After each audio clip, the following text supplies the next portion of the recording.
Assalamualaikum warahmatullahi wabarakatuh. Teman-teman, jumpa kembali dengan saya di Pak Guru Channel. Pada video kali ini, kita akan menjelajahi sistem pencernaan manusia.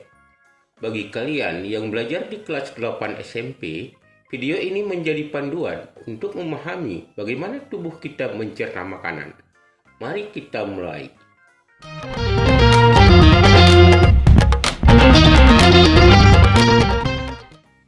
Pertama, mari kita lihat apa itu pencernaan.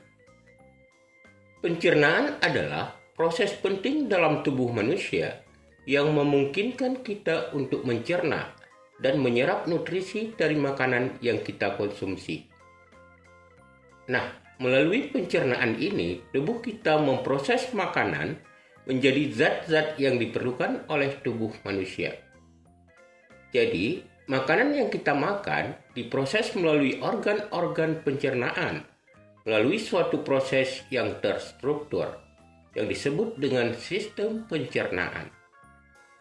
Sekarang kita coba lihat, apa itu sistem pencernaan? Sistem pencernaan manusia adalah jaringan organ dan struktur yang bekerja sama untuk mencerna makanan.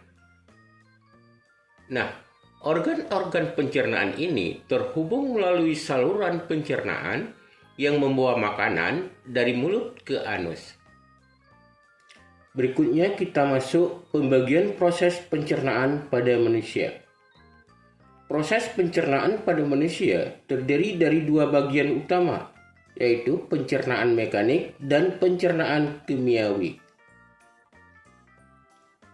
Pencernaan mekanik melibatkan pemecahan makanan menjadi bagian-bagian yang lebih kecil, yaitu melalui pengunyahan dan pengadukan oleh otot-otot pencernaan. Pencernaan kimiawi melibatkan pemecahan makanan menggunakan enzim dan cairan pencernaan yang diproduksi oleh organ-organ pencernaan. Berikutnya, kita coba lihat satu persatu organ pencernaan pada manusia. Yang pertama, mulut. Makanan mulai dicerna di mulut melalui pengunyahan dan pencampuran dengan air liur. Mulut manusia terdiri dari beberapa bagian, yaitu gigi, lidah, dan kelenjar ludah. Gigi berfungsi untuk mengunyah makanan menjadi lebih halus, sedangkan lidah membantu menggerakkan makanan ke arah tenggorokan. Dan terakhir, kelenjar ludah berfungsi untuk memproduksi saliva yang membantu membasahi dan mencerna makanan. Jadi, proses pencernaan dimulai dari mulut dan merupakan tahap awal dari proses pencernaan secara keseluruhan. Berikutnya yang kedua, esofagus atau kerongkongan. Esofagus atau kerongkongan adalah organ tubuh berupa tabung otot berongga yang memanjang dari leher hingga lambung dan memiliki peran penting dalam sistem pencernaan.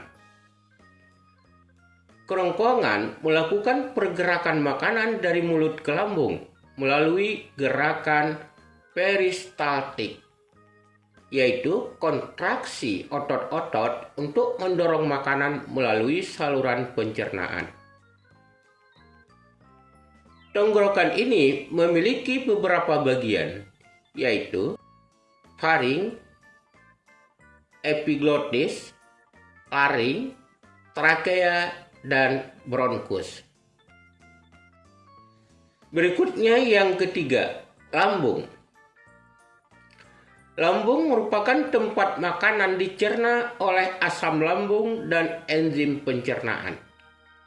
Proses pengeluaran enzim dalam lambung. Lambung memiliki lingkungan asam yang sangat penting untuk membunuh bakteri dan memecah makanan lebih lanjut. Di sini enzim seperti pepsin membantu mencerna protein menjadi peptida lebih kecil.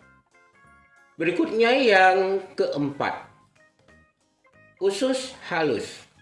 Usus halus merupakan tempat penyerap nutrisi dari makanan yang dicerna dan mengirimkan ke aliran darah.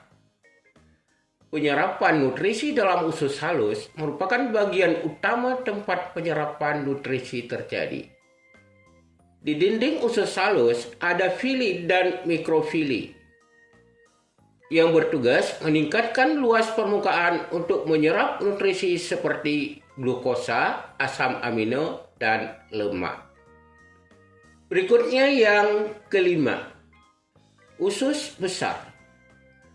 Usus besar merupakan tempat menyerap air dan memproses limbah menjadi fases sebelum dikeluarkan dari tubuh. Nah, di sini air dan garam diserap kembali sehingga membentuk tinja yang lebih padat.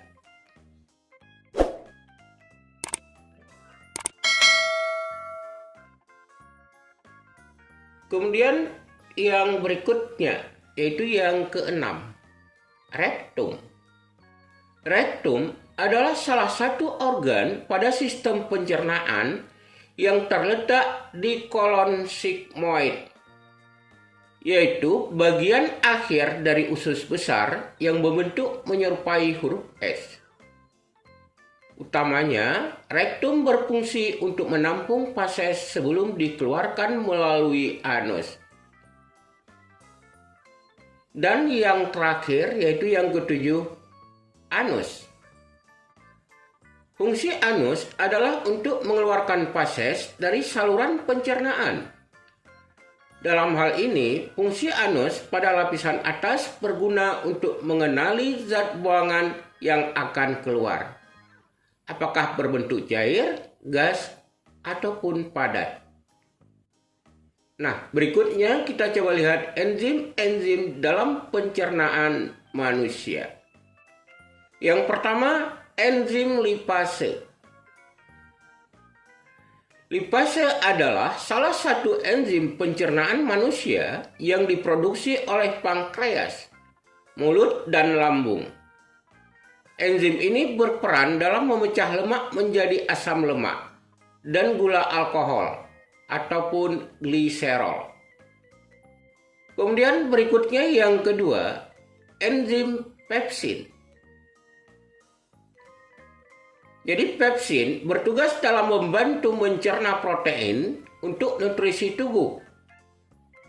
Dalam mencerna protein, enzim pepsin tidak bekerja sendiri. Namun, enzim pepsin merupakan pemecah protein pertama sebelum enzim-enzim lainnya. Berikutnya, enzim amilase. Enzim amilase ada dua macam, yaitu amilase pitialin dan amilase pankreas. Enzim amilase pitialin yaitu enzim amilase yang diproduksi oleh kelenjar ludah dan bertugas memecah karbohidrat atau pati menjadi gula sederhana di dalam mulut. Sedangkan enzim amilase pankreas yaitu enzim amilase yang diproduksi oleh pankreas. Berikutnya enzim tripsin. Enzim tripsin merupakan enzim pencernaan yang dihasilkan pankreas dan bertugas mencerna protein. Nantinya tripsin memecah protein di usus kecil dan melanjutkan proses pencernaan yang dimulai di perut. Enzim pencernaan ini juga dikenal sebagai enzim proteolitik atau proteinase. Selain itu, terdapat juga beberapa enzim lainnya, yaitu laktase, sukrase, dan maltase, yaitu yang berfungsi untuk mencerna gula kompleks menjadi gula sederhana. Nah, dari penjelasan tadi dapat kita ambil kesimpulan, pencernaan pada manusia melibatkan proses mekanis dan kimiawi untuk mencerna makanan. Organ-organ pencernaan bekerja secara sinergis untuk memecah makanan dan menyerap nutrisi.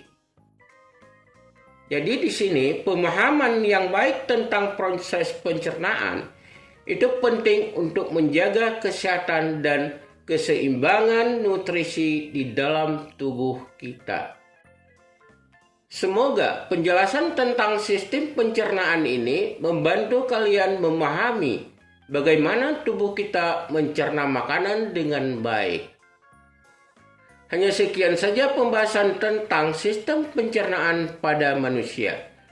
Terima kasih telah menonton. Jangan lupa like, komen, dan subscribe. Dan juga bagikan video ini agar banyak orang mendapat memahami pentingnya sistem pencernaan pada manusia. Sampai jumpa di video berikutnya. Saya akhiri, Assalamualaikum warahmatullahi wabarakatuh.